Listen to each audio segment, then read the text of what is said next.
salim. ربنا آتنا في الدنيا حسنة وفي الآخرة عذاب النار. Je me suis permis de prendre quelques versets du Saint-Coran Surat Al-Baqarah, et à la lecture d'un groupe de versets, mon attention a été déjà captivée par la nature de ce groupe de versets que j'aimerais, Inch'Allah, partager avec les frères et sœurs pour que ensemble nous tirons l'essence même de ce message divin, parce que nous sommes une communauté. Il n'y a pas un musulman seul en dehors de la communauté. C'est la raison pour laquelle à la Fatiha, nous disons toujours « c'est toi que nous adorons ». On ne dit pas « c'est toi que j'adore », comme pour nous rappeler le sens communautaire de la religion islamique. C'est la sourate Baqarah du verset 30 à 37 qui m'a captivé, qui m'a interpellé et qui m'a fait réfléchir et méditer. Et après la méditation, donc, j'aimerais que les frères et sœurs me permettent de leur faire partager ce que j'ai découvert suite à cette méditation. Chacun peut apporter sa pierre à l'édifice, car ensemble nous construisons l'islam. On va donc lire le groupe de versets pour ne pas faire trop long. Lorsque ton Seigneur confia aux anges, je vais établir sur la terre un vicaire, khalifa. Ils dirent, vas-tu désigner un qui y mettra le désordre et répandra le sang, quand nous sommes là à te sanctifier et à te glorifier? Il dit, en vérité, je sais ce que vous ne savez pas. Et il apprit à Adam tous les noms de toutes choses. Puis il les présenta aux anges et dit, informez-moi des noms de ceux-là si vous êtes véridiques dans votre prétention que vous êtes plus méritant qu'Adam. Ils dirent, gloire à toi, nous n'avons de savoir que ce que tu nous as appris. Certes, c'est toi l'omniscient, le sage. Il dit, ô Adam, informe-le de ses noms. Puis quand celui-ci les eut informés de ses noms, Allah dit, ne vous ai-je pas dit que je connais les mystères des cieux et de la terre, et je sais ce que vous divulguez et ce que vous cachiez? Et lorsque nous demandâmes aux anges de se prosterner devant Adam, ils se prosternèrent, à l'exception d'Iblis, qui refusa sans flamme d'orgueil et fut parmi les infidèles. Et nous dîmes, ô Adam, habite le paradis, toi et ton épouse, et nourrissez-vous-en de partout à votre guise, mais n'approchez pas de l'arbre que voici, sinon vous seriez du nombre des injustes. Peu de temps après, Satan, Iblis donc, les fit glisser de là et les fit sortir du lieu où ils étaient. Et nous dîmes, descendez du paradis, ennemis les uns des autres. Et pour vous, il y aura une demeure sur la terre et un usufruit pour un temps.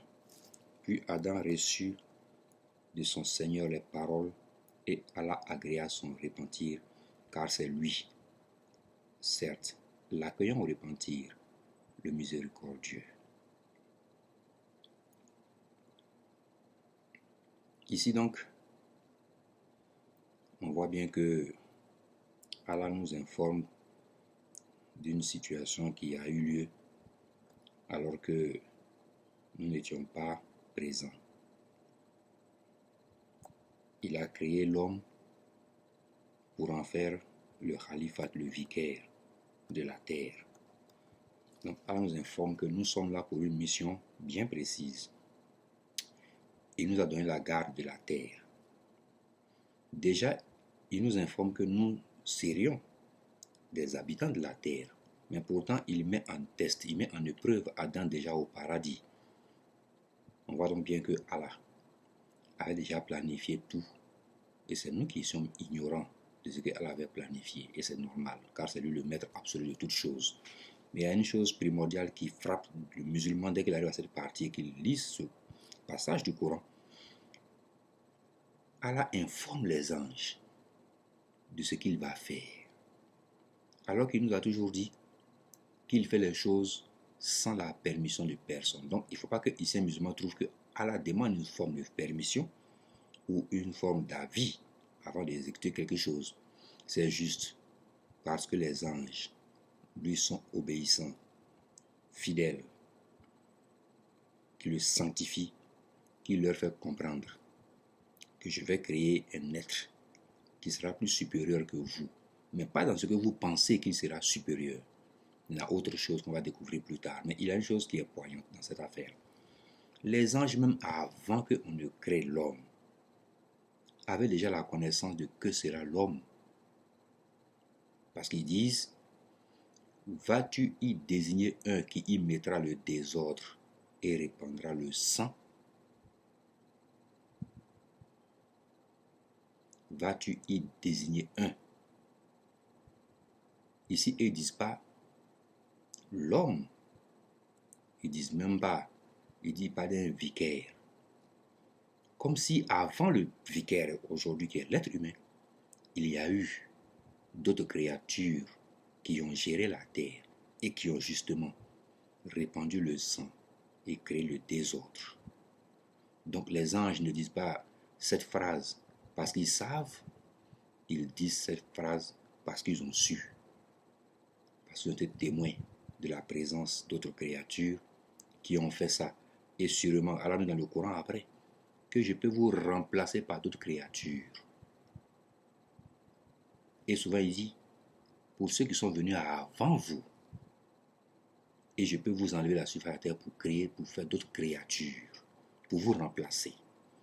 Déjà de facto, un musulman se met en tête que, sûrement, il y a eu des premiers gérants de la terre, mais qui ont sémé le trouble et le désordre. Aujourd'hui, la question qu'on se pose est, sommes-nous différents de ce que les anges ont dit ou prémédité à dire parce qu'ils ont dit? Vas-tu y mettre un qui va s'aimer le désordre et répandre le sang? Allah n'a pas encore dit aux anges de comment il va fabriquer l'homme, que déjà ils savent que l'homme va provoquer le désordre sur terre et verser le sang. Le sang de qui? Le sang de son groupe. Mais Allah leur répond, mais en vérité, je sais ce que vous ne savez pas. Il n'a pas créé l'homme comme l'a fait la première créature, il a ajouté à la création de l'homme quelque chose de spécial qui le rend le plus supérieur de tout. Il lui transmet directement de son énergie divine. Allah a donc créé l'homme en le connectant directement à lui. Maintenant, libre à chacun de couper le cordon qui le lie à Allah ou de le maintenir. Justement, c'est pour ça que les gens ont déjà prévenu pour dire la plupart vont couper le cordon et donc s'aimer le trouble, le désordre et répandre le sang, c'est-à-dire faire les guerres injustes, tuer les gens injustement. Mais ils se remettent à la décision divine qui est, nous on n'a rien à dire dans ce que tu vas faire car tu es le maître omnipotent, omniscient et le plus sage de tout. Par conséquent, on ne va même pas discuter ce que tu dis car ce n'est pas une matière à discussion. Donc on doit rendre gloire à Allah. Parce que tout ce que nous savons, les anges, on ne le détient que parce que tu nous as appris ces choses. Et Allah aussi a appris à Adam ce qu'il devait apprendre. Allah a donné à Adam une science plus grande que celle des anges. Donc on voit bien que ce n'est pas l'étape de quitter le ciel pour venir sur terre faire des missions qui est extraordinaire pour les anges, mais c'est le fait que l'être humain a reçu de Allah une science que eux n'ont jamais reçue et qui ne recevront jamais. Cette science qu'ils ont reçue de Allah est la science qui permet à l'homme de distinguer. C'est cette science qui donne le pouvoir à l'homme de désobéir ou d'obéir, de suivre le chemin ou de ne pas suivre le chemin. L'homme est la seule créature qui peut désobéir à Allah et après se voir agréer son repentir. Les autres créatures n'ont pas ce pouvoir de désobéir et de se repentir. Justement, c'est ce qui va provoquer la chute d'une des créatures de Allah, qui est inférieure à l'homme normalement, qui a désobéi et qui n'a pas le pouvoir de se repentir, alors que l'homme a le pouvoir donné par Allah de zigzaguer dans son chemin spirituel et quand même de pouvoir arriver à bon port. Les anges sont ordonnés de se prosterner devant Adam. les anges ne se prosternent pas devant Adam en tant que créature de Allah. Ils se prosternent devant Adam pour la science que Allah lui a donnée. Ils se prosternent pour la science et le savoir, pas pour l'être humain, pas pour le corps matériel physique qu'ils voient. Car si c'est pour l'être matériel physique qu'ils voient, il va répandre le sang et créer le désordre sur terre. Quand Allah dit mettre un khalifat, ça veut dire qu'avec quelqu'un a commandé d'autres. Donc il ne sera pas le seul, ce sera des tribus, des groupes, des communautés. Donc ce n'est pas pour Adam qu'ils ont fait la prosternation, mais ils se sont prosternés devant le savoir divin qui est incarné en toute petite partie en Adam. Justement, ils reconnaissent la grandeur du pouvoir divin, car ils savent que l'homme détient aujourd'hui ce savoir qui va lui permettre de distinguer le chemin qui est bon de ce qui n'est pas bon, et donc peut avoir la capacité donc de ne pas créer le désordre et de ne pas répandre le sang.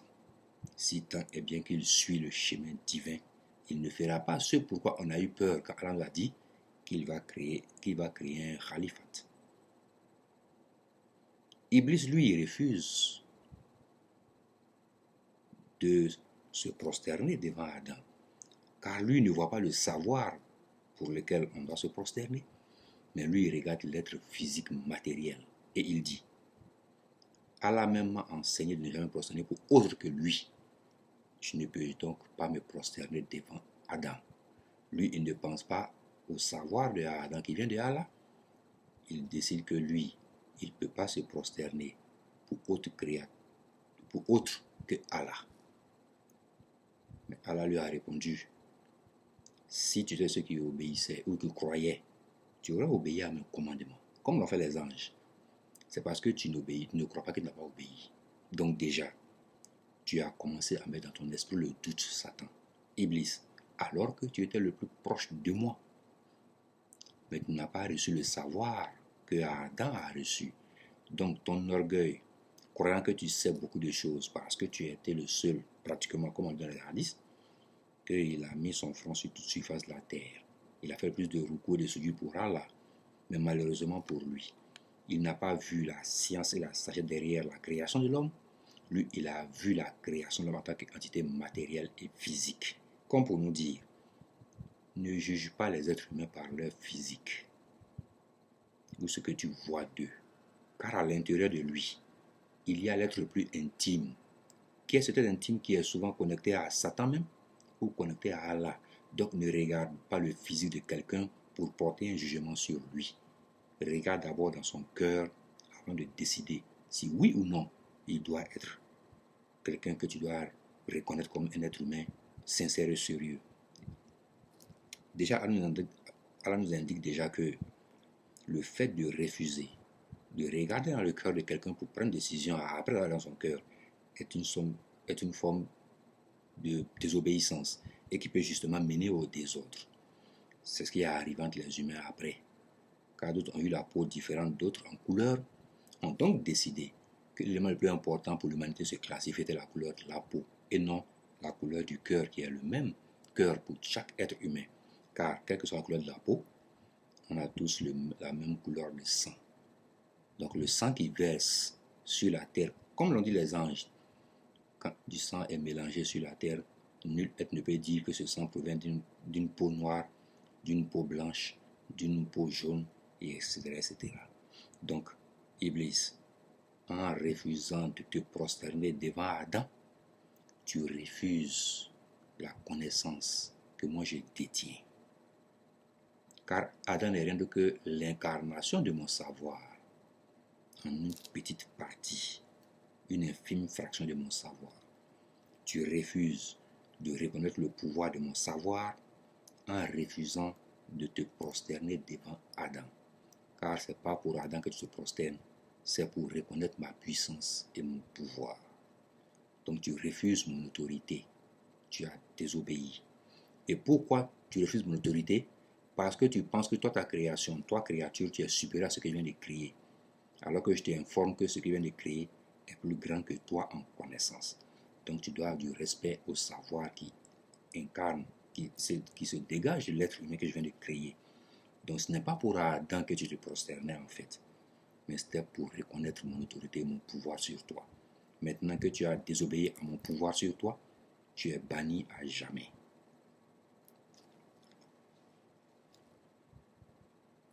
Mais Allah après, on constate que sur le champ, il ne nous dit pas qu'il a condamné Iblis d'abord. Il donne d'abord une recommandation à Adam et dit, je vous offre le paradis pour demeure, sachant bien que l'homme ira après sur terre pour être khalifat. D'autres ont même pensé que le paradis était sur la terre à l'époque, après que le paradis est parti au siècle, l'homme a péché. Mais quand il descendait d'ici, ça veut dire que le paradis n'est pas sur terre, sinon il ne serait pas descendu, il serait sorti du paradis.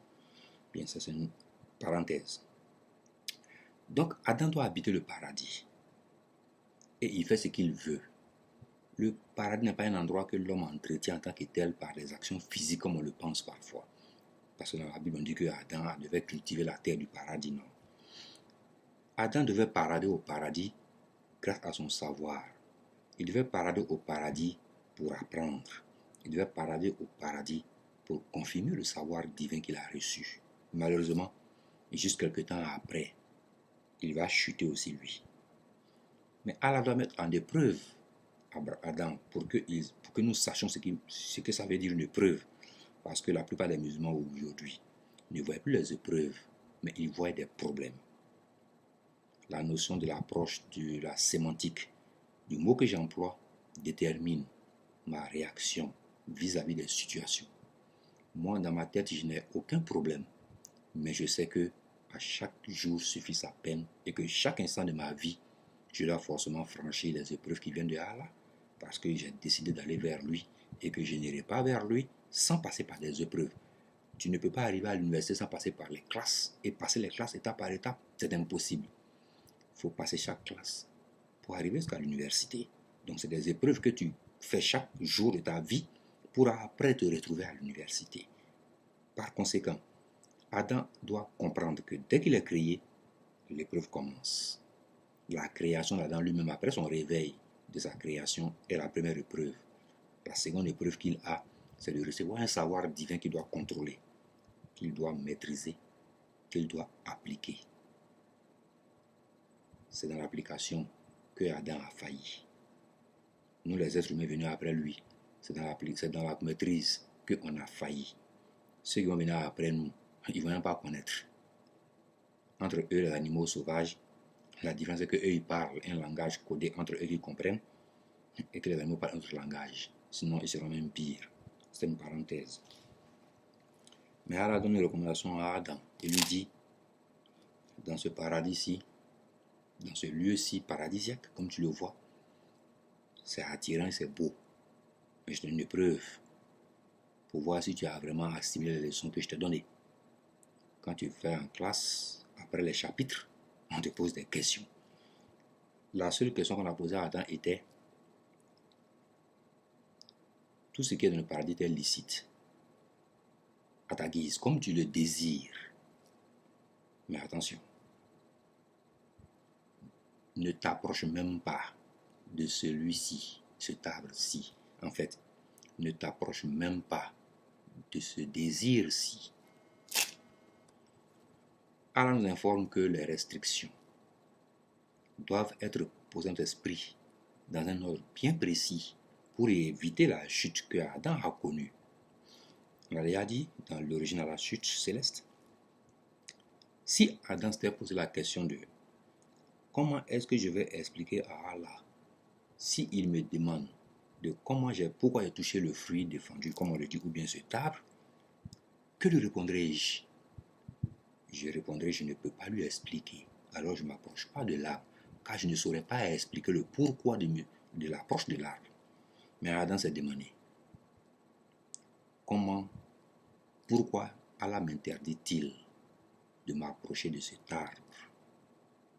Cette question a commencé à entrer dans sa tête le doute. Dans son cœur, le doute. C'est là que Satan est intervenu. Attention donc mes frères et sœurs. Ce n'est pas Satan qui te fait faire le mal ou qui te pousse à faire le mal, Ce sont les questions dans ton cœur qui portent au doute, qui invitent Satan à t'aider à accroître ton doute et à donc suivre le chemin du doute que Allah décrit dans les versets préliminaires de cette sourate même. Doute et hypocrisie, doute et mécréance. On voit donc que quand le cœur est porté au doute, tu commences à mécroire, tu commences à te poser des questions qui t'éloignent du chemin divin. Tu commences à partir vers le bord de la route où est tapis Satan pour te happer pendant que tu es au bord de la route, que tu es insouciant que tu es au bord de la route. Adam aurait dû se poser la question de comment et non le pourquoi. Dès qu'il a posé le pourquoi à son esprit, Satan s'est frotté les mains et dit « Je vais le faire chuter, car c'est lui, sa présence, qui a provoqué le courroux d'Allah contre moi. Par conséquent, je ne serai pas le seul à aller périr en enfer. On ira tous ensemble. » Et donc, il commet ce qu'il ne doit pas commettre. Il viole l'interdit. Il ne franchit pas le preuve que Allah lui a donné. Allah donc comprend mieux que Adam n'a pas été ferme dans sa résolution de dire que j'ai reçu une science élevée de Allah qui me rend supérieur aux autres créatures, mais il a suffi que mon cœur connaisse un moment de doute pour que je chute. Je vais prendre un exemple, pas pour aller loin, et pour juste conclure sur ça en disant ceci rapidement. La plupart des couples qui se désagrègent, qui se désintègrent, surtout suite à des accusations d'adultère, parfois, c'est parce que quelqu'un commence à douter. On lui dit, on a vu l'autre dans une situation pas claire. Quand on commence à mettre dans son cœur des paroles de doute, c'est possible, il n'était pas là hier, elle n'était pas là hier. Pourquoi l'autre est rentré plus tard hier? C'est peut-être vrai. Dès lors qu'on commence par ces genres de questions, on ne fait rien d'autre qu'inviter Satan à nous aider à trouver les réponses aux questions. On n'invite pas Allah à nous aider à trouver les réponses à ces questions. Quand tu invites Satan dans ta vie pour trouver les réponses à tes problèmes, voilà, tu vas dire ce que tu veux. Tu vas prendre le chemin du diable. C'est ce qu'il va t'enseigner, le diable. Parce qu'il a son chemin qu'il va t'enseigner quand tu l'appelles. Et on appelle Satan que parce qu'on commence à mettre dans notre cœur le doute. Mes frères et sœurs, on a bien compris que le Coran même commence par cette prérogative que ceci est le livre, celui qui n'a aucun doute. Et même Allah nous dit après, pour ceux qui doutent quand même, alors qu'ils croient, et ils ont quand même un peu de doute dans leur cœur, pour raffermir leur cœur, qu'ils essaient simplement de produire une science semblable à ce que j'ai révélé dans le Coran, et ils comprennent eux-mêmes qu'ils doivent s'humilier devant la science qui est dans le Coran. Donc ça veut dire qu'un musulman ne fait même pas de discussion sur le Coran avec son ami musulman. Peut-être que tu peux comprendre mal un verset et l'appliquer mal. Mais on ne peut pas se disputer sur des explications du verset coranique qui sont évidents et clairs. On ne peut pas débattre sur quand Allah dit de donner aux orphelins et aux veuves leurs droits. Il n'y a pas de débat sur ça. Tu n'as pas venu me faire comprendre qu'il faut débattre sur ça. Tout débat dans ce genre de sens commence à créer un doute dans le cœur de certains justement. Et par conséquent, commence à le faire douter même de la religion. Et commence à devenir ce qu'on voit. Des gens qui ne savent pas beaucoup de choses, qui refusent d'étudier et qui pensent que se rappeler des mots sur un chapelet qu'ils comptent les aidera à comprendre la science divine. Massalam.